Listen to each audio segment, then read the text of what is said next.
டித்வா புயல் பாதிப்புகள் குறித்து வருவாய் மற்றும் பேரிடர் மேலாண்மைத்துறை அமைச்சர் KKSSR ராமச்சந்திரன் உடன் எமது செய்தியாளர் நடத்திய உரையாடலை இப்போது காணலாம். டெத்வா புயல் காரணமாக டெல்டா மாவட்டங்களில் சில மாவட்டங்களில் பாதிப்புகள் என்பது ஏற்பட்டிருக்கிறது. அது மட்டும் இல்லாமல் சென்னையிலும் கூடுதலாக மழை பெய்யும் என்று சென்னை வானிலை ஆய்வு மையம் தெரிவித்திருக்கிறது. இது குறித்து பேசுவதற்காக பேரிடர் மேலாண்மை துறை அமைச்சர் தற்போது நம்மிடம் இருக்கார். நம்ம அவரிடம் கேட்போம். சார், சென்னையில் கூடுதலாக மழை பெய்யும் என்று வானிலை ஆய்வு மையம் தெரிவித்திருக்கிறது. சென்னையில் என்னென்ன நடவடிக்கைகள் அரசு சார்பாக எடுக்கப்பட்டிருக்கு சார்? சென்னையில் மழை வரும் என்று வானிலை ஆய்வு மையம் இன்றைக்கு சொல்லியிருக்கிறார்கள். அதுக்கு வேண்டிய முன்னெச்சரிக்கை நடவடிக்கையை ஒரு வார காலத்துக்கு முன்பாகவே நம்முடைய முதலமைச்சர் அவர்கள் சென்னை கார்ப்பரேஷன் மாவட்ட ஆட்சி நிர்வாகத்திடமும் சொல்லி தகுந்த நடவடிக்கை எடுக்க சொல்லியிருக்கிறார்கள். நேற்றைய தினமும் சென்னை கார்ப்பரேஷன் கமிஷனோடு கலந்து பேசி தகுந்த முன்னெச்சரிக்கை நடவடிக்கை எடுத்திருக்கிறார்கள். பெரிய மழையில் பாதிப்பு வராத அளவிற்கு சென்னை நகரத்தில் இந்த வட்டம் நடவடிக்கைகள் இருக்கும். சரி, அதே போன்று சென்னையில் பல ஏரிகள் இருக்கிறது. இதுக்கு முன்னால் பெய்த மழை காரணமாக அதோடைய உயரம் உயர்ந்திருக்கிறது. கூடுதல் மழை பெய்வதற்கான வாய்ப்புகள் இருக்கும் சொல்லப்பட்டிருக்கிறது. கூடுதலாக இந்த மழை பெய்தாலும் கூட அந்த ஏரிகளுடைய அளவு சரியாக இருக்குமா, இல்லை அதுக்கு எதிரான நடவடிக்கைகள் எடுக்கப்பட்டிருக்கிறா சார்? பொதுவாக எல்லா ஏரியும் நிரம்ப விடுறதில்ல. எவ்வளோ இன்புட் எவ்வளோ வருதோ அதை நாங்கள் வெளியேற்றிடுறோம். 80% 85% தான் இப்போ ஒரு டேம்லேயும் வச்சுருக்காங்க, WRTலையும் வச்சுருக்காங்க. அது என்ன காரணம்னா, இப்போ மழை பெஞ்சு தண்ணி வரும்போது நம்ம வெளியேற்ற வேண்டியிருக்கு. பொதுவாக கணக்கு அதிகாரிகளுக்கு என்ன சொல்லியிருக்கோம்னா, எவ்வளவு தண்ணி உள்ளே வருதோ அந்த தண்ணியை வெளியேற்றிருங்க.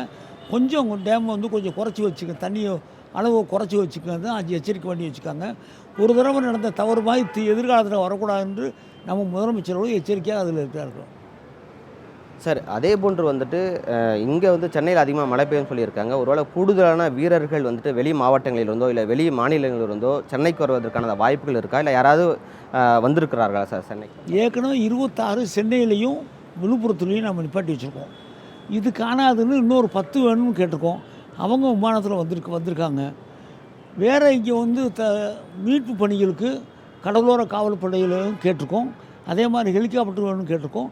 எல்லா வகையிலும் முன்னெச்சரிக்கை நடவடிக்கைக்கு தகுந்த ஒரு முன்னெச்சரிக்கை நடவடிக்கை எடுத்திருக்கோம்.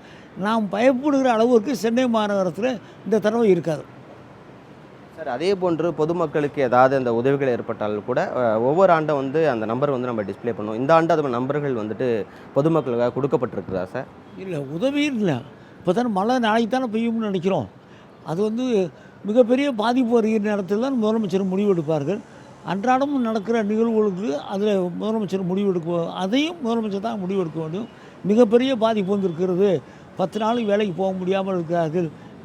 இப்பொழுது வீடு இடிந்தால் அதுக்கு பணம் தருகிறோம்.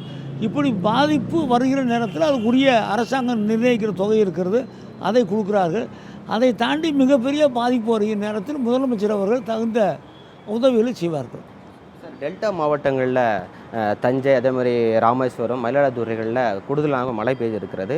சில இடங்களில் மக்களும் பாதிக்கப்பட்டிருக்கிறார்கள். விவசாய நிலங்களும் அந்த நெற்பயிர்களை மழைனால் பாதிப்பு உள்ளாகி இருக்கிறது. பொதுமக்களுக்கு முன்னெச்சரிக்கை நடவடிக்கையாக ஏதாவது நடவடிக்கை எடுக்கப்பட்டிருக்கிறா? அதே போன்று இந்த விவசாயிகளுக்கு ஏதாவது உதவித்தொகை வழங்குகிற வாய்ப்புகள் இருக்கா சார்? அப்படி இல்லை. மழை பெஞ்சதுனால நெல் பயிர்கள் தண்ணீரில் மூழ்கி இருக்கிறது. திங்கக்கிழமை செவ்வாய்க்கிழமை தான் தண்ணி வடிகிறதா என்னங்கிறது தெரியும். தண்ணி வடிந்துரும்னு எதிர்பார்க்குறோம். ஏன்னா நஷ்டஈடு கொடுத்தா மட்டுமே விவசாயிகளுடைய துயரம் தனியும்னு சொல்ல முடியாது. தண்ணீர் வடிஞ்சிட்டால் அவங்களுக்கு நல்லது. 2 நாளில் வடியும்னு எதிர்பார்க்குறோம். அப்படி வடியலைன்னா அதுக்குரிய தகுந்த நஷ்டஈடு அரசாங்கம் நிர்ணயித்த அளவுக்கு கொடுக்க ரெடியாக இருக்கிறோம். எங்களுடைய கணக்கு தண்ணீர் வடியும் என்று நினைக்கிறோம். அங்கேருந்து நெல் மூடைகள்லாம் ஏற்கனவே முன்னெச்சரிக்கை நடவடிக்கையாக அங்கேருந்து வெளியேற்றியிருக்கிறோம். டித்வா புயல் காரணமாக சென்னையில் தமிழக அரசு சார்பாக நடவடிக்கைகள் எடுக்கப்பட்டிருக்கிறது என்றும், அதே போன்று டெல்டா மாவட்டங்கள், அதே போன்று மயிலாடுதுறை, தஞ்சாவூர் மாவட்டங்களில் இந்த டெத்வா புயல் காரணமாக பாதிப்புகள் ஏற்பட்டிருக்கிறது. அதே போன்று விவசாய நிலங்களினுடைய நெற்பயிர்கள் இந்த மழையின் காரணமாக நீரில் மூழ்கி இருக்கிறது. அதை ஆய்வு செய்த பிறகு தமிழக அரசு சார்பில் விவசாயிகளுக்கு நிவாரணத் தொகை வழங்கப்படும் என்று பேரிடர் மேலாண்மை துறை அமைச்சர் KKSSR ராமச்சந்திரன் தெரிவித்திருக்கிறார். மாலை முரசு செய்திகளுக்காக ஒளிப்பதிவாளர் மணிகண்டனுடன் செய்தியாளர் சுரேஷ்.